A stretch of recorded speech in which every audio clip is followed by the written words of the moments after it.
2 days before David Bowie died, what he said to his son Duncan in their final phone call was so surprising that Duncan couldn't hang up. After 45 years of a complex, painful, sometimes hate-filled father-son relationship, Bowie's last confession changed everything. But this story began in 1971. When Duncan was born, Bowie wrote the song Kooks for him, but he never really wanted to be a father. In the years that followed, Duncan saw his dad so rarely that he would later say, "I would have seen my father more if he'd been on the moon."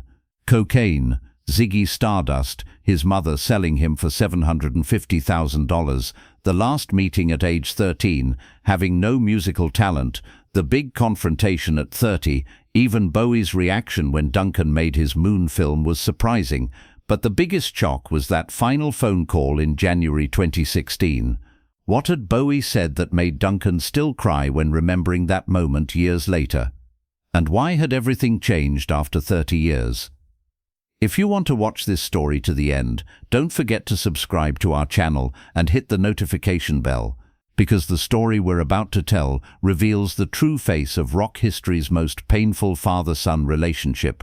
When labor pains started at Bromley Hospital, David Bowie was at home. Ziggy Stardust hadn't been created yet, but Bowie was already living in another world. While Angie Bowie was writhing on the delivery table, David was listening to a Neil Young album at home.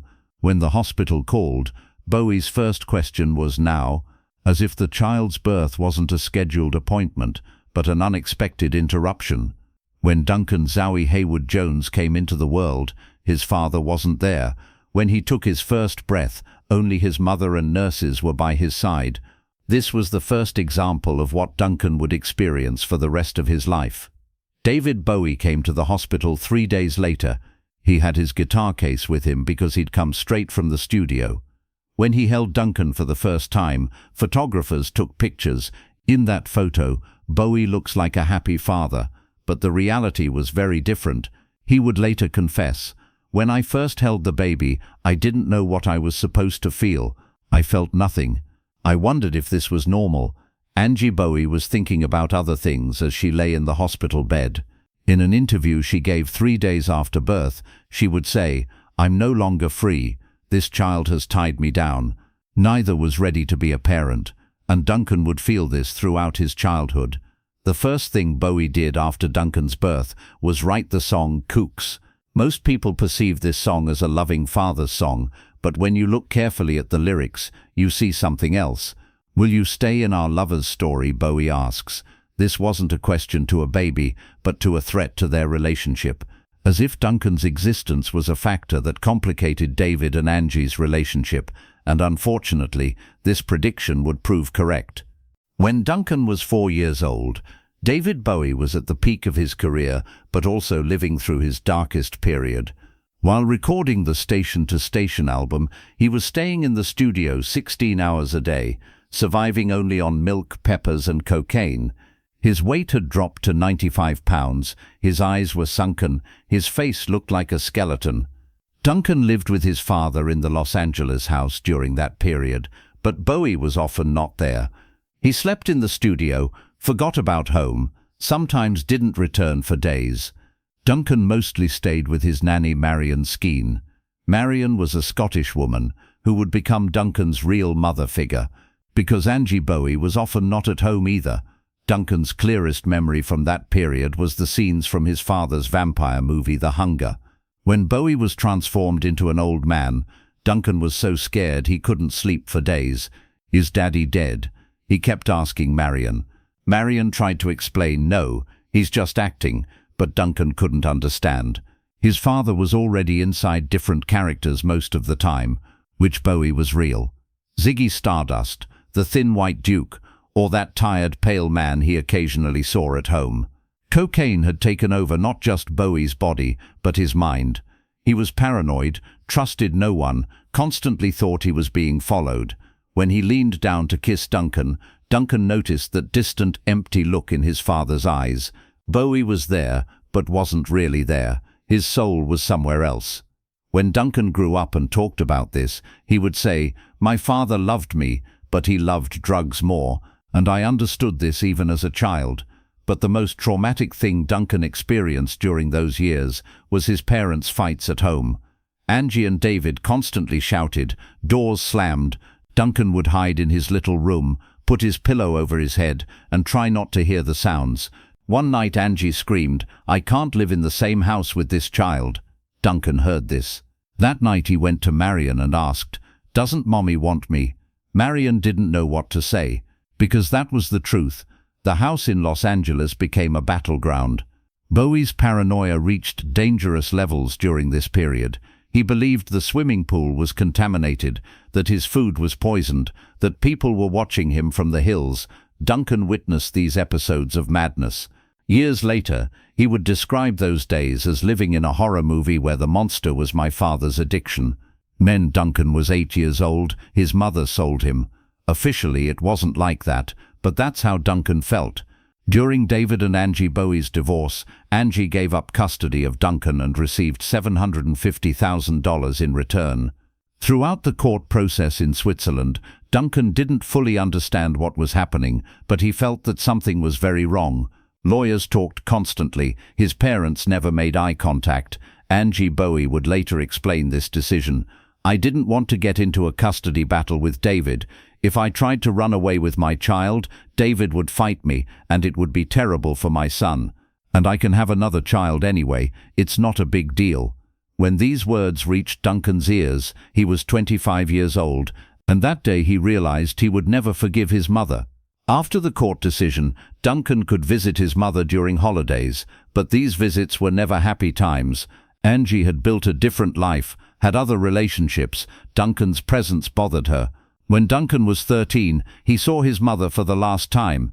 During that visit, Angie told him, "You're grown up now, you can make your own decisions, you don't have to see me." Duncan never forgot those words, and he really never saw his mother again. 30 years have passed, they still don't speak. When Angie Bowie was asked, "Did you talk to Duncan after David died in 2016? She replied, "My son? No. Why should I? I'm not interested."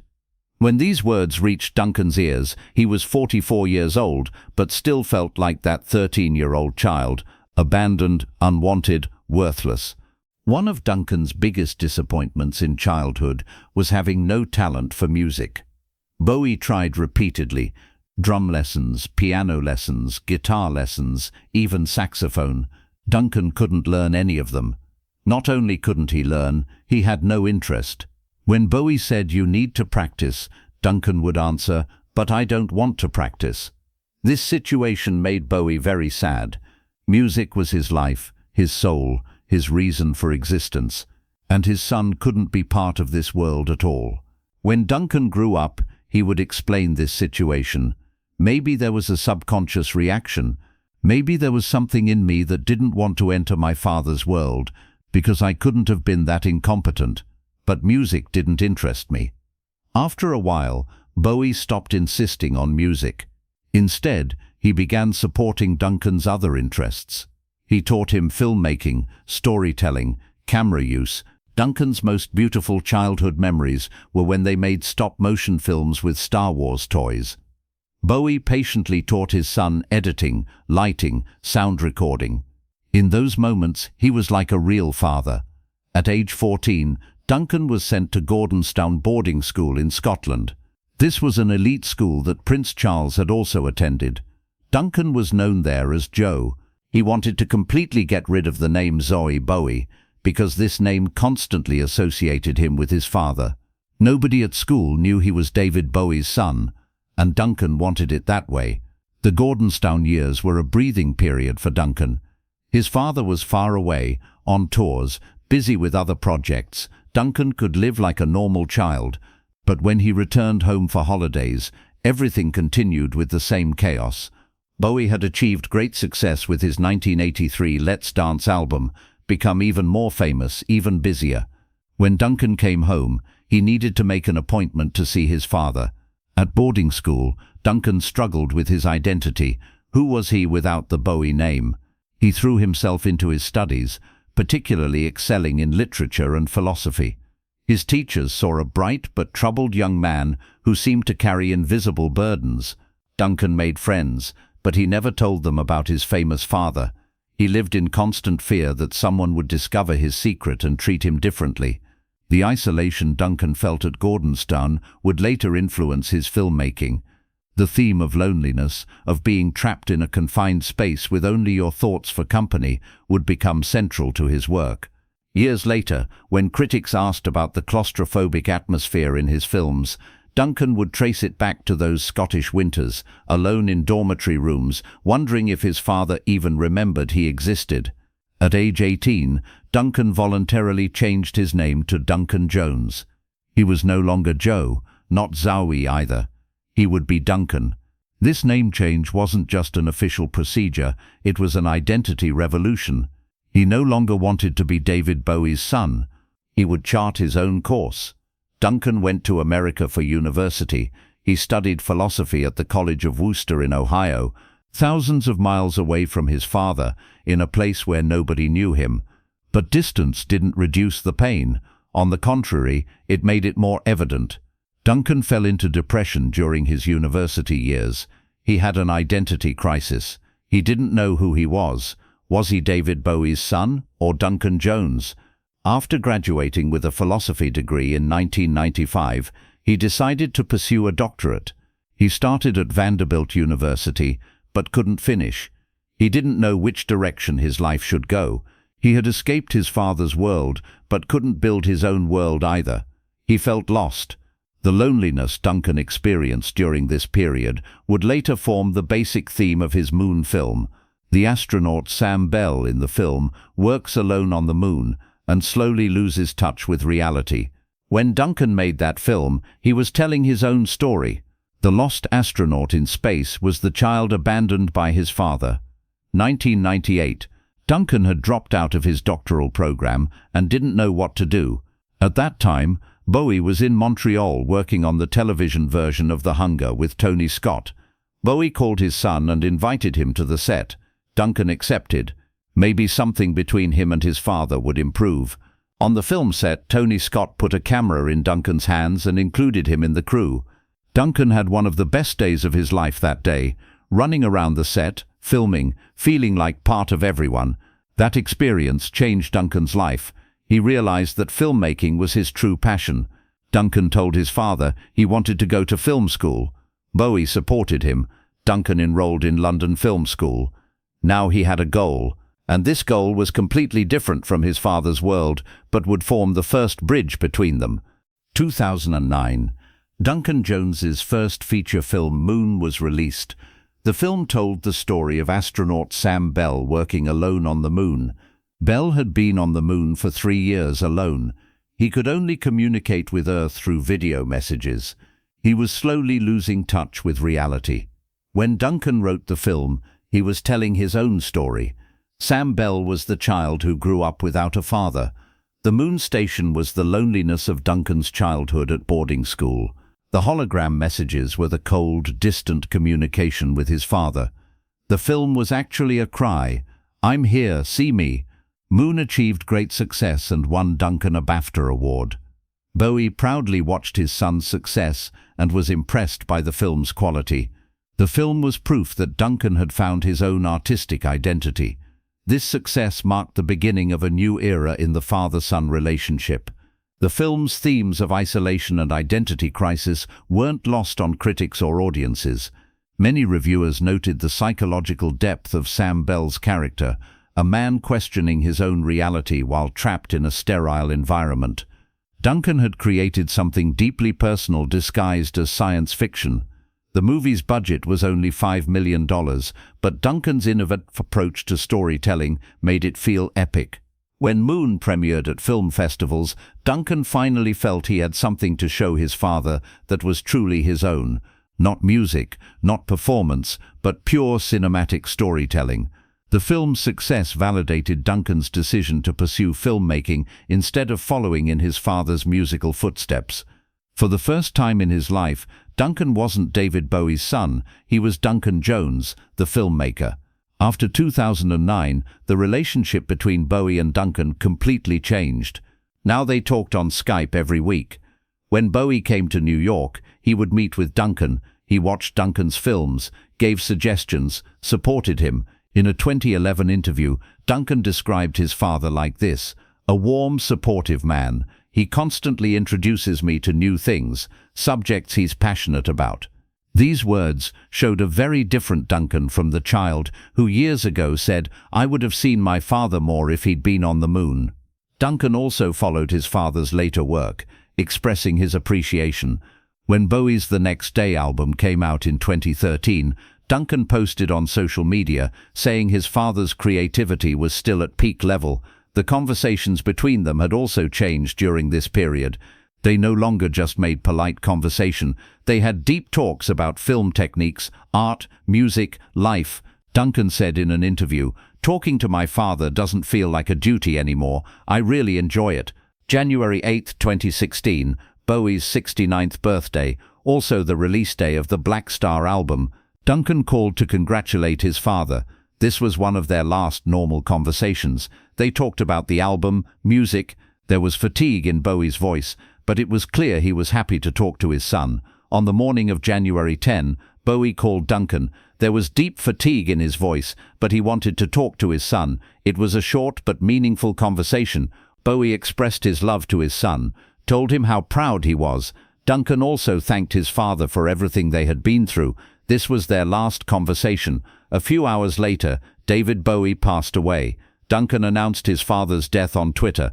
"Very sorry and sad to say it's true. I'll be offline for a while. Love to all." Under this tweet was a nostalgic photo of him with his father as a child. This simple but emotional message was the final point of a 45-year complex father-son relationship. When Bowie died, Duncan received 25% of the inheritance.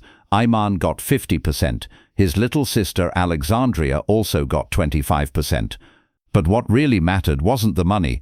After his father died, Duncan named his daughter Zawi. That little name was proof that a 45-year complex relationship had ended peacefully. "I didn't realize when I named my daughter Zawi," Duncan wrote on Twitter. "But now I understand that when I wrap presents for her, I'll write to Zawi from Dad, just like my dad wrote to me." Ghosts of Christmas Past. Duncan is a successful film director today. He made films like Moon, Source Code, Warcraft, Mute. He found his own path. He emerged from the shadow of his father David Bowie, but now he's at peace with that shadow. "My father wasn't perfect," says Duncan, "but in the end I knew he loved me, and that was enough." In Duncan's words, you can hear years of pain subsiding, a wound healing. After 2016, Duncan not only preserved his father's legacy, but also began to be proud of him. The messages he writes about his father on social media are now full of love, not anger. "Today marks the 5th anniversary of my father's death. We're all a little sad, each coping in our own way, but it's both remarkable and delightful that my father is still so clearly loved by so many. Yes, we miss him, but with so much of him in the work he made, he's clearly still here," he had written. In 2025, Duncan is 54 years old. He has 2 children, Stenton and Zoe. When they ask him questions about his father, he tells them with tears and smiles, "Your grandfather was a great artist, but more importantly, in the end he was a father who loved me, and sometimes that's enough." The question in David Bowie's song Cooks was finally answered. Will you stay in our lover's story? Duncan had stayed. It took 45 years. It was full of pain, but he had stayed, and in the end he had made peace with his father on the moon. This story shows us that family relationships can sometimes be complex, painful, and require long processes, but love, art, and time can heal even the deepest wounds. The story of Duncan Jones and David Bowie will remain one of rock history's most touching father-son stories. The family togetherness experienced in Bowie's final days was a beautiful example of how their relationship had transformed.